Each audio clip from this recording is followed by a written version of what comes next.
Hi everyone! My young lady here has been feeding right now. You see, she is very uncomfortable right now, so I'm just going to burp her now.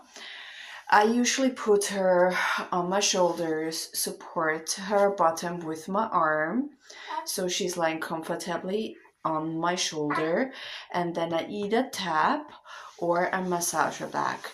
I noticed that tapping sometimes helps better than massaging, and massaging sometimes helps better than tapping. It totally depends um, on the situation and on the baby at the moment, but sometimes it also takes quite a while. And I know for busy moms, it is difficult to kind of burp the baby, but it's so important because it makes baby less fuzzy, and it helps baby with tummy pain as well.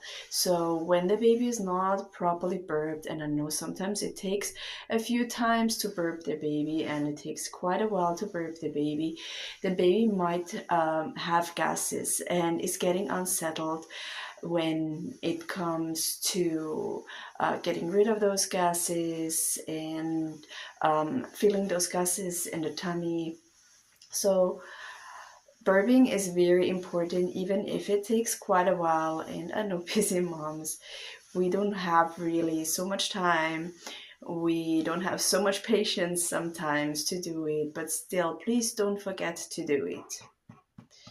You see, it takes some while. She's been so busy, so fuzzy right now, but most of the time it just works then. Take your time. See you soon.